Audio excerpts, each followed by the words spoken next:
Welcome, I'm Darren, and I'll be your guide today as I look at the Upper Deck SP Championship sets for basketball, and these were 94-95 and 95-96. Now this is kind of a follow-up video to the SP sets of the same 2 years, so there are a few little elements in here that makes a little bit more sense once you've seen that other video and you understand about those sets. It should still be perfectly easy to follow along, but there are a few things that will just make a little bit more sense because the two sets, both the SP and then the SP Championship set, those two sets are kind of related one to the other, because essentially what SP Championship was it was kind of like the retail version of SP. SP was supposed to be the more formal card, and then Championship was kind of slightly secondary to it. In the first case they're a step down, in the second case I actually think they're a step up, but we'll get to that. So SP Championship was done in baseball and in football in 1995, and as with the regular SP set for 95, they used the 94-95 basketball set as kind of a practice run for the main sets that they would do in baseball and football. And in the two traditional sports, they only did 1 year. In this case, they actually did 2 years. They did one set just before the football baseball and then one just after the football baseball. So for the first set, they started it off with a subset called Road to the Finals. And this is 27 cards, 1 card for each team. Basically, it's the star of each team.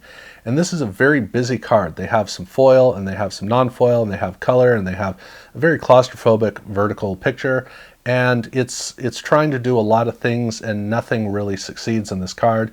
It was an attempt and that was about all. And the back is a little bit more simple and it's kind of the same mess. It's almost like a Fleer card in a way. Thankfully they wouldn't do this in the next sets they would do, but they did this on this card, which is, I mean, basketball is kind of flashy cards anyway, so it kind of makes sense on the drawing board. I just don't think it came through too well. And this entire set comes with both the regular and it comes with the die cut, just like with SP. And where the SP die cut was a full top of the key approach, here they used a half key approach and they just stuck it up in the corner.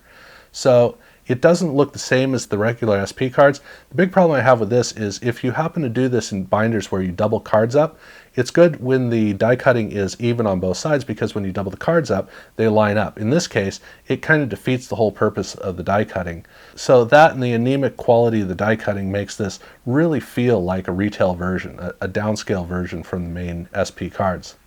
The main set, like the SP Championship cards that would come out later on, were very, very simplified. They were a full bleed card.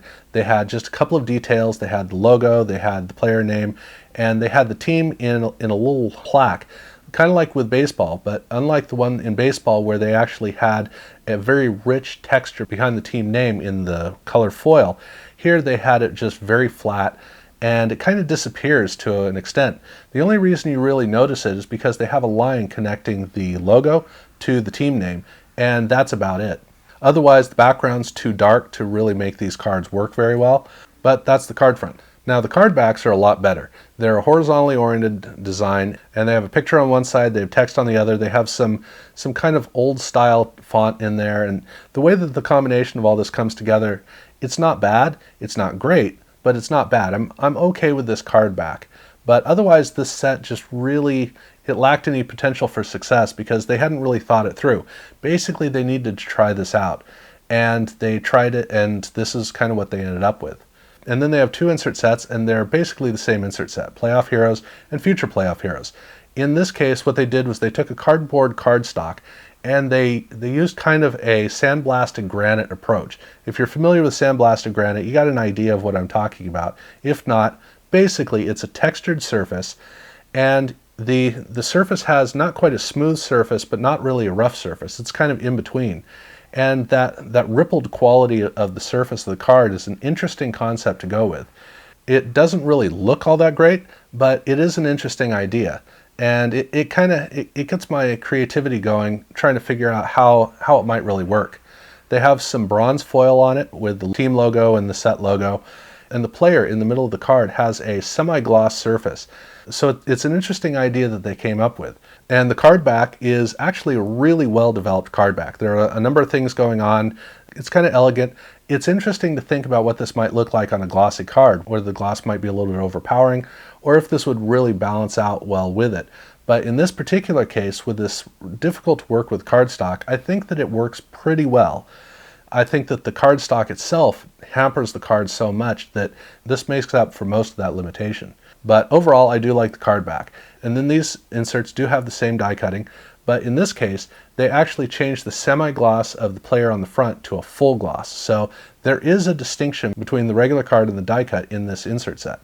So that's a nice little addition that they did. And like I said, they have 2 of these. The future cards are just like the playoff cards.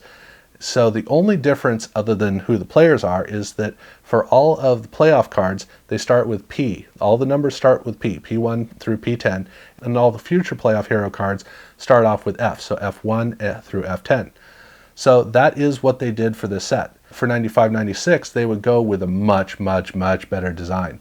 Now, SP had already developed a very elegant structure to how the cards were designed. In the case of SP Championship, they improved it dramatically, in my opinion, from that. They did a half bleed, so they had 2 borders, one on the side, one on the bottom, and then they had a portrait of the player right down at the corner junction with the logo catty corner up on the top, which ties all the elements together. And the pictures are really good on the inside with kind of almost a chrome finish of the background, and the background is a black and white finish. So the player stands out and works with the bordering, and all the colors are subdued, the gold is very detailed. To me, I look at this card and I wonder why this is better than the SP. This looks like an advanced set over the SP, whereas in the previous year, it looked like a step back from the SP. I'm not complaining at all. I love these cards. I think these are among the best Upper Deck cards that the company ever made. I love them. On the card backs, I don't love them. It basically was just like the 95-96 SP. The card backs, because they're all foil, that gets pretty well lost. But the card fronts don't need a good card back. They read beautifully. Now, these cards do not have parallels. That would be reserved for the inserts, but they really don't need parallels.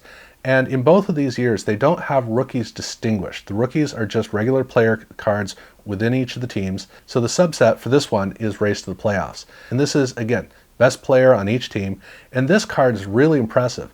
Basically, it has 2 pictures of the player. It has a cutout picture of the player in front of a picture with the player. So the background is a separate picture from the cutout on the front. And the 2 pictures don't compete at all because the back picture is foil etched on the outside, and then it's like a chrome finish on the inside with this upward spotlight ray. And there's a lot of energy going on in the card. So the background is treated very differently from the cutout in front, but the cutout is not really dominated by the picture because of the chrome finish right around it. And then at the bottom, they have some gold detailing, which really ties things together. And every time I look at these cards, every single time I look at these cards, I'm amazed by them. I'm wowed by these cards. And I love looking at them, but I have no desire to stare at them. So I flip through, I see the card, I'm amazed by it, and then I move on. And then the next time, I'm amazed by it again, I'm amazed by it again. And that's what I like about these cards. There's nothing endearing about it to the point where I want to spend time looking at it. I just love discovering it fresh and new every single time. So that's the thing that I think is really cool about this particular subset. The main set, those cards I want to stare at all day. I think they're fantastic. For the subset, it's an interesting little quirk that pops up. If you've never checked these cards out, you definitely got to. And then, of course, it has a card back, which is, again, a failure because that's basically what all the 95-96 SP and SP Championship card backs were in this particular year. Now, there are 3 different inserts in this particular set.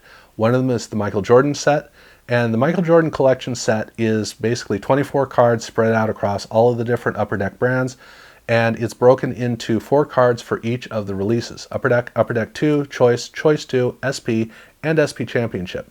And so SP Championship is cards number 21 through 24, and it's 3 player cards and a checklist just like all the other checklists, even though the image is different. And along with SP, the difference of these particular cards is that the background behind Michael is all foil etched. And of course you get an SP Championship logo up on the card. That's it, but this has one portion of that overall collection. The 2 actual insert sets for this set are, first, Champions of the Court. This is a card concept that they played around with just before they did the UD3 sets. And just like in the UD3 sets, the card stock doesn't really lend itself well to a good card. Basically, the idea is you can have a see-through window where light passing through can give you the ability to see the player. And then you have a card around it that when you don't have light passing through, it becomes like a little box, a black box or a gray box, depending on if you've taken the protective strip off the top. And the problem is that the card stock itself doesn't lend itself well to a card. it doesn't have any strength to how the card reads. It all gets kind of muted. It looks cool, it looks neat, it looks interesting, it looks boring. When you really start to look at it, it's almost like having bad eyesight, and you really have to look and study and labor to try to see the card. That's the thing, it's too dim. And there's a plasticky quality to it that's kind of limited. So it seems like an amazing card, it just, at the end of the day, isn't really all that successful. The die cut version, however, is actually really cool because they have like a pinwheel effect to it. And that's a neat die cutting approach. It makes it very difficult to work with and to store, but it looks really neat. The last insert set is Championship Shots.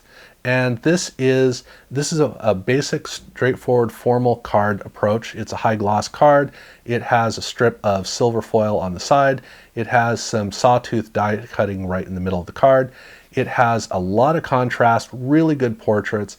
It's a wonderful combination of all these little things that are all done right to make an exquisite card, make a fantastic card. This is an ideal insert card and one of the best of the decade. I think that they really hit home here with these cards. They're more common than the Champions of the Court card. So this is not valued in the same way, but to me, these are the cards that I love. These are the cards I want to collect. And on the back, they even have the whole gold foil treatment with some, it's kind of an orangish gold quality on the back, but with these cards, it's not a loss.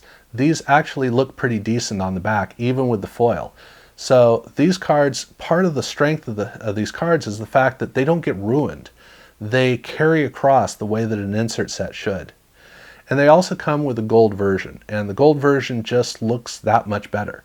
Although interestingly, when you look on the back, the gold on the back of that card is almost a greenish gold. They changed it a little bit, or at least the cards that I've seen have kind of a greenish tint to it. So it's an interesting little quirk to it.